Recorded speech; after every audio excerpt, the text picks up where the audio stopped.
परंतु ऐसा नहीं है। ये जीव जैसे भाव करता है वैसे ही कर्म बनते हैं। अपने आप तो कोई कर्म बनते नहीं है, तो कर्म कुछ नहीं करता। जड़ कर्म घुमाता है मुझको, यह मिथ्या भ्रांति रही मेरी। कहाँ की पंक्ति है पता है? वंश पूजन की। हाँ, देवशास्त्र गुरु बाबूजी द्वारा जो पूजन है देवशास्त्र गुरु पूजन, उसकी पंक्ति है ये कि जड़ कर्म घुमाता है मुझको। ये जो जड़ कर्म है ये मुझको घुमाता है, संसार में परिभ्रमण कराता है। मिथ्या भ्रांति रही मेरी, यानी ऐसी मेरी ये मिथ्या या उल्टी मान्यता है। इसको हमने उदाहरण से भी समझा था, सोने चांदी के उदाहरण से, कि सोने और चांदी को अगर मिक्स भी कर दें तो सोने के गुण अलग है और चांदी के गुण अलग है। सोने का जो लक्षण है वो पीतादी है और चांदी का जो लक्षण है वो श्वेतादी है। यानी जो सोने के परमाणु हैं वो चांदी रूप नहीं होते और चांदी के परमाणु सोने रूप नहीं होते। ये हमारा कल विषय चला। इसलिए आगे प्रश्न खड़ा होता है कि अमूर्तिक आत्मा से मूर्तिक कर्मों का बंधन किस प्रकार होता है। अमूर्तिक कल बताया था जिसमें स्पर्श रस गंध वर्ण नहीं पाया जाए वह अमूर्तिक, और जिसमें स्पर्श रस गंध वर्ण पाया जाए वह अमूर्तिक। ठीक है, तो अमूर्तिक आत्मा से मूर्तिक कर्मों का बंधन किस प्रकार होता है।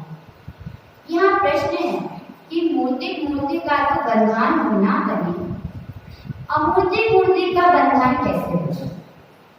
क्या प्रश्न करा कि मूर्तिक मूर्ति यानी मूर्ति क्या है? कर्म है, जड़। तो कर्म का कर्म के साथ बंधन तो समझ आता है, परंतु अमूर्तिक और मूर्तिक, अमूर्ति क्या है? जीव, ये आत्मा। तो ये आत्मा और कर्म का कैसे बंधन है, यहाँ ये प्रश्न पूछा गया। इसका समाधान करते हैं। समाधान, जिस प्रकार व्यक्त इंद्रिय गम्य नहीं है ऐसे सूक्ष्म पुत्र, जिस प्रकार व्यक्त इंद्रिय गम्य, इंद्रिय गम्य अर्थात जो इंद्रियों के विषय में नहीं आ सके। इंद्रियां कितनी होती है? 5। कौन कौन सी? स्पर्शन, ये सब जो हम टच करते हैं स्पर्शन। रसना जो टेस्ट करते हैं, घ्राण से हम सुनते हैं, चक्षु से हम देखते हैं और कर्ण से हम सुनते हैं। ठीक है, ये 5 इंद्रियां। तो जिस प्रकार व्यक्त इंद्रिय गम्य नहीं है ऐसे सूक्ष्म पुत्र, सूक्ष्म पुत्र जैसे सूक्ष्म और स्थूल का अर्थ वैसे छोटा बड़ा भी होता है, पर यहाँ जो सूक्ष्म का अर्थ किया है वह है जो दिखाई नहीं देता हो, जो दिखाई नहीं देता हो उसको सूक्ष्म कहा। तो जिस प्रकार व्यक्त इंद्रिय गम्य नहीं है ऐसे सूक्ष्म पुत्र जो इंद्रियों के विषय में नहीं आए, जो दिखाई नहीं देते, ऐसे सूक्ष्म पुत्र, तथा व्यक्त इंद्रिय गम्य है ऐसे स्थूल पुत्र।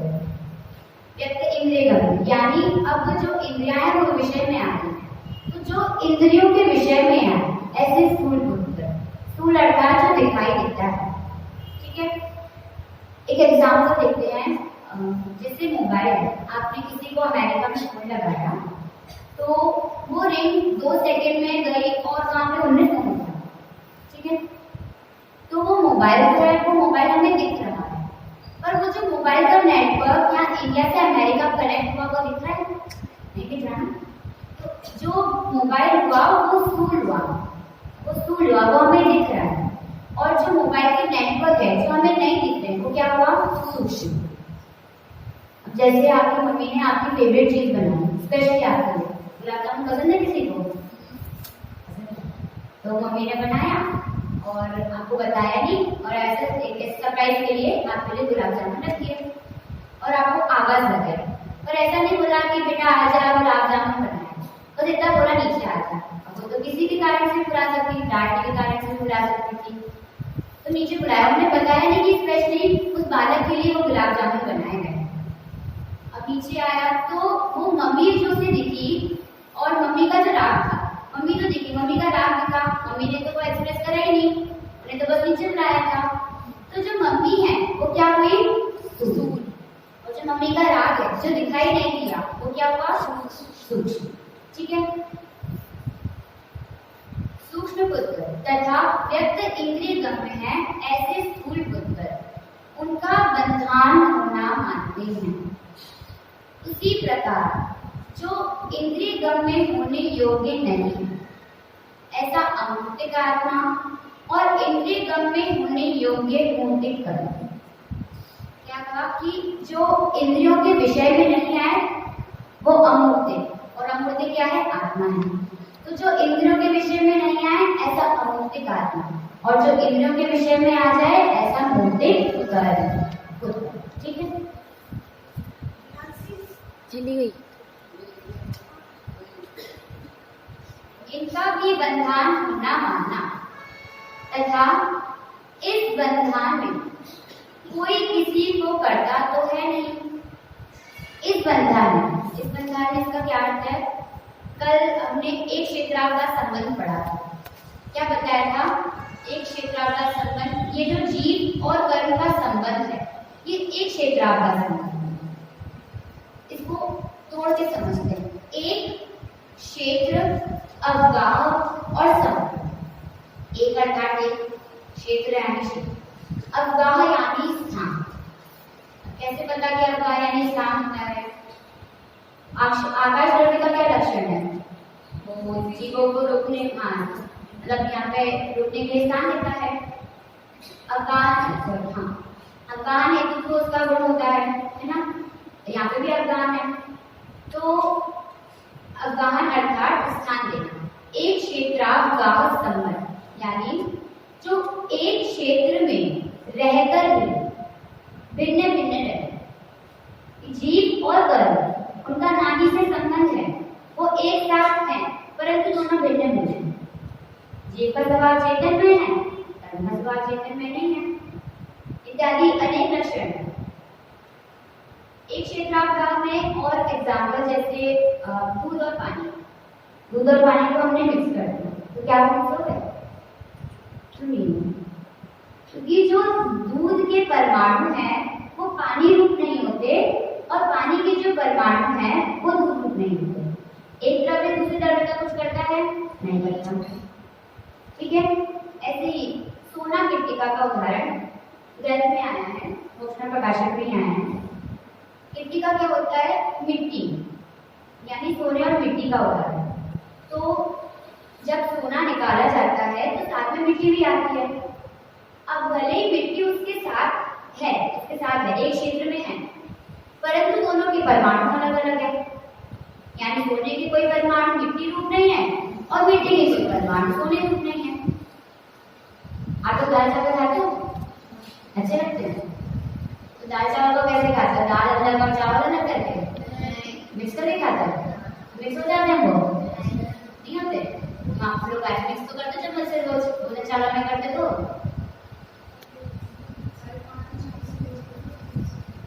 हाँ। तो जो दाल है उसके परमाणु चावल रूप नहीं होते और चावल के परमाणु दाल रूप नहीं होते, इसलिए वो भले एक क्षेत्र में है परंतु दोनों भिन्न भिन्न हैं। ऐसे ही जीव और कर्म का संबंध जानना कि एक क्षेत्र में रहकर भी अलग अलग। ठीक है, कोई किसी को करता तो नहीं, इसका अभी और समझा हमने कि ना दाल चावल का कुछ करती है, ना पानी दूध का कुछ करता है। ऐसे ही है, जब तक बंधन रहे तब तक साथ रहे, बिछड़े नहीं। वैसे मतलब कि जो कर्म है ये जीव का कुछ भी नहीं करता, परंतु मतलब ये जो जीव और कर्म का इतना संबंध जानना कि जहां जहां जीव जाएगा वहां कर्म जाएगा। ठीक है, एक साथ रहने के एक साथ हैं तब भी अलग अलग है। बिछड़े नहीं और कारण कार्य बना उनके बना रहे। बिछड़े नहीं, कारण कार्य बना रहे। कारण कार्य बना क्या होता है? जो क्या कहते हैं, निमित्त कारण होता है वो कारण कार्य बना। अब जैसे भूख मिट गई, भूख लगी थी, भूख मिट गई, तो ये कार्य है। अब इसका कारण क्या था? हमने भोजन करा या कुछ खाया तभी तो भूख मिटी होगी ना, ऐसे तो नहीं मिट सकती। तो कारण क्या हुआ? भोजन, और कार्य क्या हुआ? भूख मिट जाना। धुआं है, मतलब धुएं का होना, तो वो किस वजह से हो रहा होगा? रहा होगा, अग्नि है तभी धुआं हो रहा है। समय तो इसमें क्या हुआ कि जो कारण है वो क्या हुआ, हाँ सॉरी, अग्नि कारण हुआ और जो धुआं है वो कार्य हुआ। उसके बाद सम्यक दर्शन की प्राप्ति हो जाना, सम्यक दर्शन की प्राप्ति हुई तो वो क्या हुआ, कार्य। उसका कारण क्या है, वेद विज्ञान होना। वेद विज्ञान होने से ही सम्यक दर्शन की प्राप्ति होगी। कारण क्या हुआ, वेद विज्ञान, और कार्य क्या हुआ, सम्यक दर्शन की प्राप्ति होना। ऐसे ही केवल ज्ञान प्रकट होना, तो किस कारण से होता है कि अपनी आत्मा में लीन होने की वजह से केवल ज्ञान प्रकट होता है। कार्य क्या हुआ, हाँ मतलब केवल ज्ञान होना कार्य हुआ, और कारण क्या हुआ, आत्मा में लीन। बिछड़े नहीं और कारण कार्य बना उसके बना रहे, इतना ही यहाँ बंधन जान। अब यह जीव जो है ये एक क्षेत्र में रहता है, एक क्षेत्राकार संबंध का एक लाभ है। क्या लाभ है, सो मूर्तिक अमूर्तिक के इस प्रकार बंधन होने में कुछ विरोध है।